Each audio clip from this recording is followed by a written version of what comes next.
Chapter 6. Run for Your Life. The lump in my pocket is a book, The Wind in the Willows, the worn out old copy Worm had in her backpack.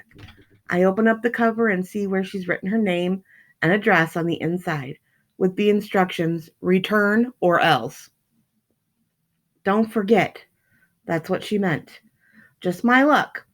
I'm sitting on a park bench minding my own business, and now I'm supposed to return a book to a weird girl who's in trouble. I figure that's why Worm put the book in my pocket, so I'd follow her home and be Max the Mighty and save her from her creepy stepdad. Leap over tall buildings in a single bound like Superman. Yeah, right. But even though I'm a weenie, something way inside me thinks maybe I should return the book and make sure Worm and her mom are okay. That's when my brain says, "Don't be a donut. You want to return the book. Put it in the mail." But the rest of me is thinking, I've got to do something, even if it scares me. Because the Undertaker is always spouting about punishing sinners and how only he knows what is true. The truth, with a capital T. What a load of baloney. A man who'd do that to his own family, treat them like dirtballs. He wouldn't know the truth if it bit him on the butt. The address inside the book is in the projects.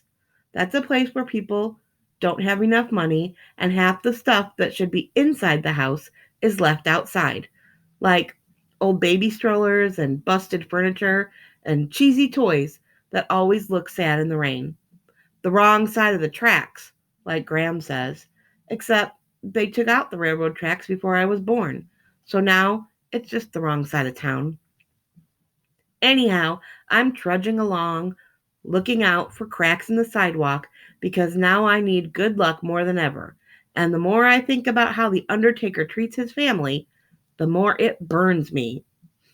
Cracking his voice like a whip and talking to Worm like she was nothing special. Just a thing to be yelled at. Part of me wants to stop and go back to the mill pond and forget about the girl and her mom. But I keep going. Like my brain has switched off and I'm lumbering beast with feet as big as shoeboxes. After a while, I get to her neighborhood. The buildings kind of lean the wrong way and the shadows are long and spooky.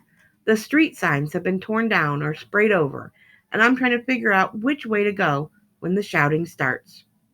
The Undertaker and Rachel's mom. The woman's voice is high and sharp and angry, but you can tell she's scared too. The Undertaker, well, makes me feel kind of sick in my stomach because he sounds so cruel and hateful. I'm like a dinosaur with a second brain in its tail, except the extra brain is in my feet, and they're making me follow the terrible dark noise. Follow it through the gloomy shadows that live in the alley and past the filled to the brim dumpster and around by the rusty chain link fence. It's still daytime, but the old buildings are so close together it might as well be night.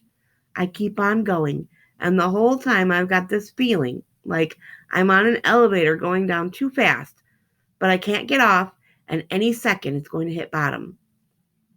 The angry voices are getting louder. Keep your hands off that child! Shut up, woman! Shut your mouth or I'll break it! Leave her alone or I'll call the police, and this time I'll tell them the truth. They're fighting about the worm. I can feel that in my bones. And then I come around the corner of the old tenement building and see the old hearse parked in the street. There's a light coming from the basement apartment, the kind of apartment where the entrance is under the front stoop, and there's iron bars on the window. The Undertaker is shouting, I will punish that child as the Lord sees fit. And then her mother goes, You've never even read the Bible. You're not a real preacher. You're a fake.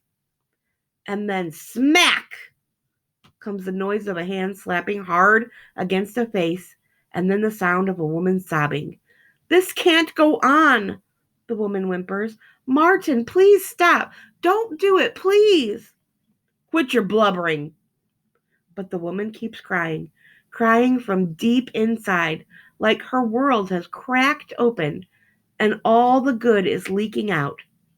It's a sound I remember from a long, long time ago when my father made my own mother cry, And that's why my feet won't let me run away.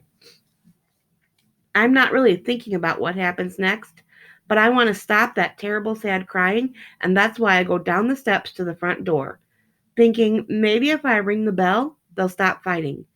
Ding dong, and everything gets better.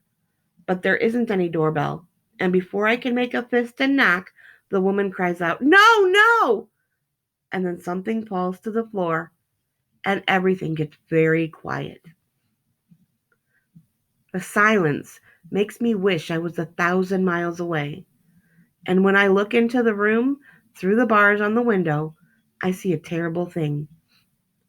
A thing so horrible, it feels like my heart has stuck to my ribs and won't ever beat again. Rachel's mom is lying on the floor, blocking a bedroom door with her body. Her eyes are black and bruised, her nose is bloody, and she's not moving. The undertaker yanks her arm and pulls her away from the door. He's about to open it. There's a cruel look on his pale white face, and his eyes are cold and gleaming, and his angry hands are reaching out. Kerwham! That's when I come crashing through the front door, knock it off the hinges, and slam it flat on the floor. "You!" he screams, but he sees the look in my eyes and how big I am, and he backs away. Rachel's mom moans and raises her head, and when she sees me through her swollen eyes, she almost smiles. "Get away from that door!" the undertaker shouts. That makes me want to open the door, and I do. The first thing I see is a light shining on a book. Worm is sitting in a corner with her knees up in the dark. She's got the old miner's helmet on her head, and the light is aimed at this book she's reading. She knows I'm there, but she won't look at me. She's all shut up inside. When I get my mouth working, it says, "Come on, you have to get out of here. We have to call the police." Worm just keeps reading her book like the book will save her, like her stepfather can't touch her as long as her miner's light is shining. But that won't stop him. Nothing will stop him except getting her away from him. So I grab her backpack, scoop her up in my arms, and carry her out of the room. When I get clear of her bedroom, the undertaker takes a run at me, then pulls up. "She's mine!" he screams. "Give her to me!" I decide I'd rather die than do what he wants. Rachel's mom has crawled up from the floor. It's hard for her to talk, but she looks at me and says, "You've got to get her away from here. Please, take her away." Worm has her face hard against my chest, and she won't look at her mother. "Run away," her mother urges. "Do it, go." And that's how I became a desperate criminal and kidnapper wanted by the law.